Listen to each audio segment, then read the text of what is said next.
Good evening, everyone. My name is Benjamin, and welcome to today's video. And I'm going to start by saying I was wrong. I said that both Republicans would win in Georgia's 2020, the runoff election. That'd be David Perdue and Kelly Loeffler. And I was wrong. And I'm going to talk a little bit about why I'm wrong and what this actually means for the future. And how I can adjust. Now, my rule on this channel with most elections, unless I have a very good reason to break from that, is to err on the side of the incumbent. Incumbents in the United States tend to have extremely high re-election rates, and therefore it makes sense to side or to err on the side of the incumbent when making a prediction. So that was the first mistake I made. The second mistake I made was assuming that a runoff, especially a runoff that is not coinciding with a general election, will have significantly depressed turnout, especially for the party that won the general election in November at the presidential level. And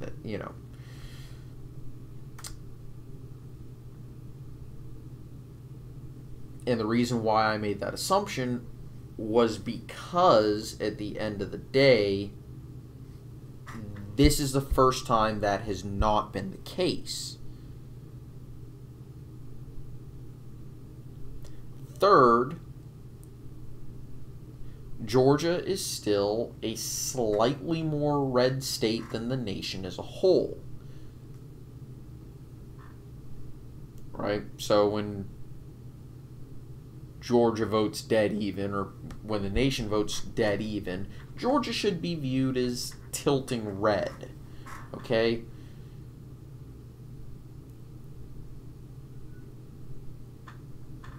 It's still slightly there. Both Warnock and Ossoff aren't going to win by all that much.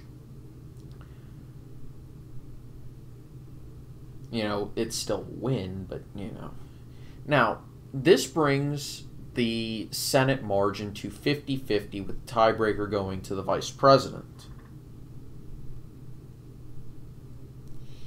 Yeah. So that effectively means Democrats do have a trifecta. But it is not a very stable one. As a matter of fact, you could say it's like an untamed horse because it is not very stable. And the reason why I say that is there's 3 senators that I consider worthy of having your eyes on for the next 2 years.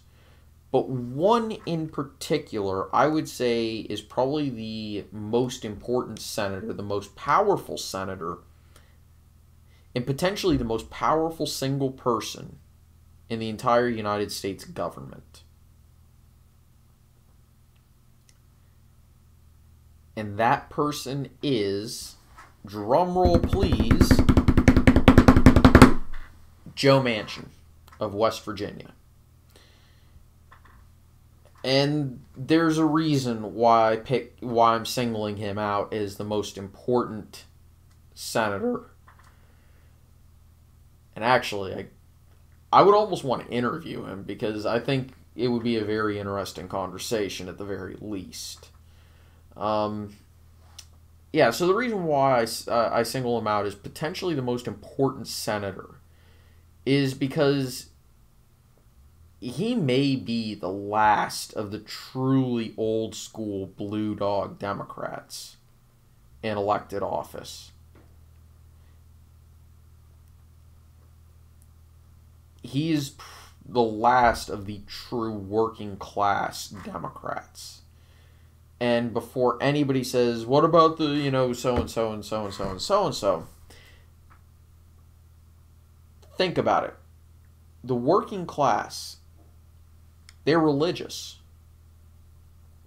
They like their guns. They like to hunt. They like to fish.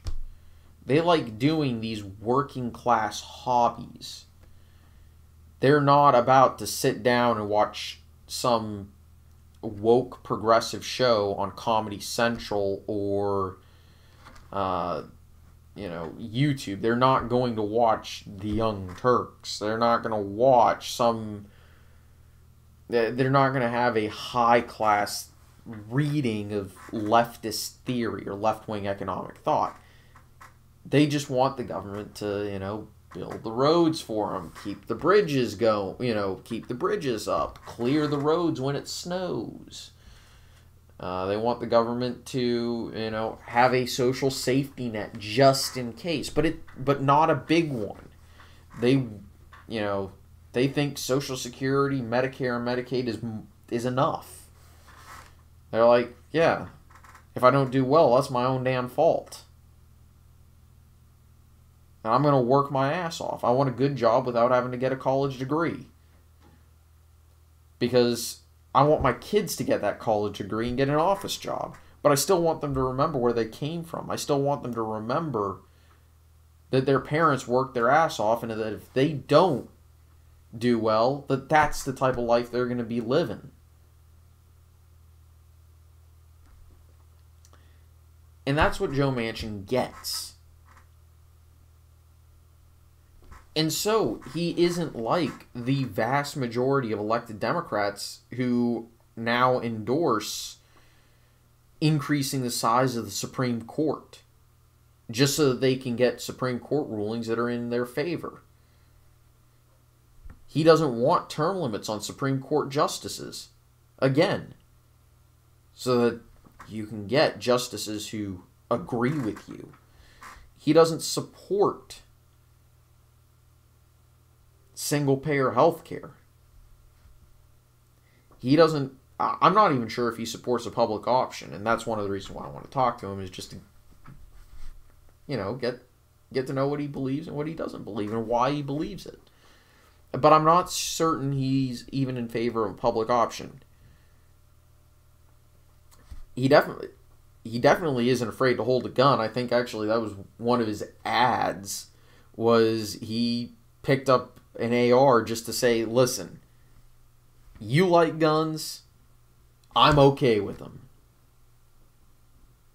Like, he's not your typical Democrat.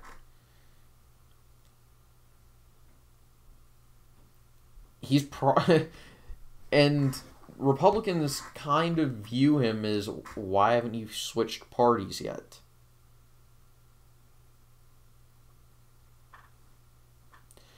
And then, of course, you've got Kyrsten Sinema in Arizona, who is very moderate. She understands that she's in a state that is still slightly more right-leaning than the nation as a whole, trending towards the Democrats, but she understands that she still has a lot of moderates to deal with and a lot of Republicans to deal with. And that if she pisses them off and does what Mark Kelly is going to do, she would lose re-election in a heartbeat. The other senator to watch is a senator who floated the idea of switching to the Republicans, or at least caucusing with the Republicans, in the event of Hillary Clinton winning. And that was Angus King of Maine. Now, I'm skeptical he's going to be the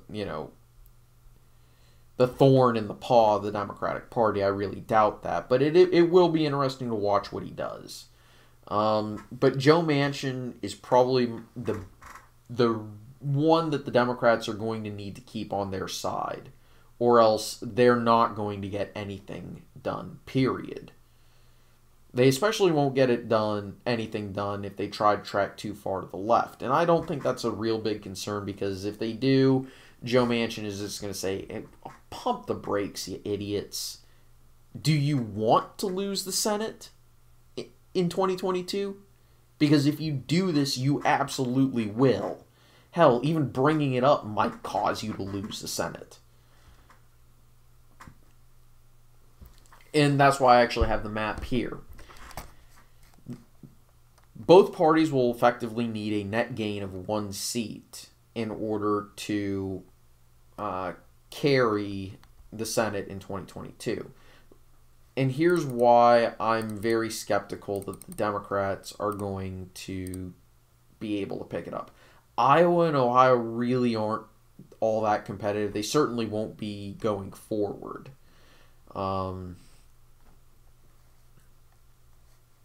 It's just both states are kind of too heavily favorable to the Republicans these days. And the truth is, Wisconsin and Pennsylvania are becoming much like that. Wisconsin, you could all... I think I'm right when I say it is the new Virginia. In a year with obscenely high turnout, you had Biden only just carry the state. And when I say just carry the state, I really do mean it. It was 20,000 some odd votes. In a normal election year, I don't see the Democrats actually carrying the state anytime soon. And as people leave Milwaukee for other states with better job prospects, and as certain parts of the state grow faster, and the Democrats keep trending towards the more Sanders direction, I'm skeptical that the state is going to continue to elect Democrats at the federal level. The state level, certainly, I can see it, because the Wisconsin Democratic Party is a good fit for the state. But I do see the Republicans holding that. And by the way, if we look at this, both parties have the same number of competitive seats, but the Democrats have a lot more foreign territory to hold, so to speak. Basically, the Democrats have more territory to hold in competitive or red states. In the sense that Marco Rubio probably isn't going to lose in Florida. I'm skeptical that Ron Johnson is going to lose in Wisconsin. And the North Carolina GOP is good enough at getting turnout that I can see them holding that seat, depending on who the Democratic candidate is. This is going to come down to who the candidates are. So I'll leave that one in the competitive seat. And, of course, Pennsylvania is going to depend on who the candidates are as well. Georgia, that's going to be a very tough hold for them. Can they do it? Absolutely, they can do it. Absolutely, they can do it. But it is going to be a tough ask in a year that should be favorable to the Republicans. And to anybody who says, well, this year is going to be different, it's going to be like 2018 where the Democrats do better than they should in the Senate. Well, no. And here's why. In 2018, the Republicans faced an extremely friendly map. They had, in traditionally Republican states, three pickups to go for: Missouri, Indiana, North Dakota. While the Democrats really could only hope to pick up Nevada and Arizona. Maybe Texas if they're lucky. That's still three, and that's not even counting West Virginia, which was a very real pickup opportunity for the Republicans. Montana, which was a very real pickup opportunity for the Republicans. And apparently Florida, which nobody expected. And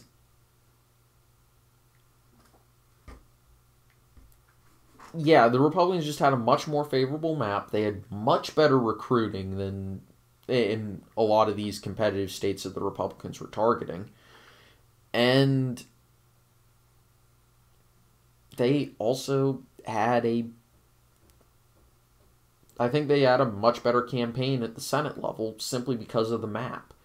And this map is not favorable to either party, in my opinion. I think both parties have good, ample room for pickups.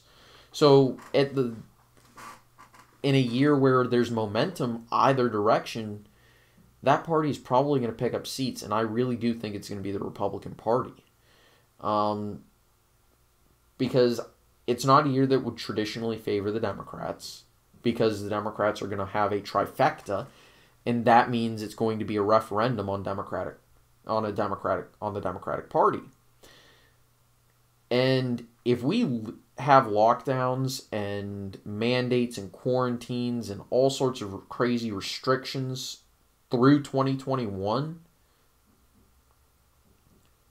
and which I hope to God we don't. I do have faith that this will be over by the summer, but if it lasts into 2022, we may as well forget about giving any credit to the Democratic Party for stopping this. And they're going to say, well, it was all Trump's fault.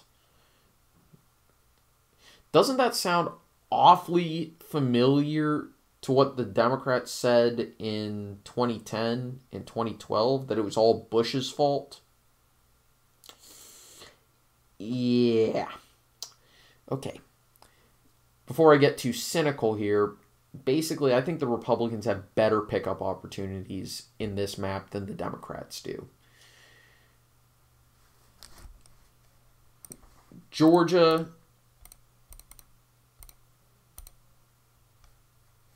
assuming both parties hold the seats that they currently do, I can see Georgia being a flip. I can see New Hampshire being a flip.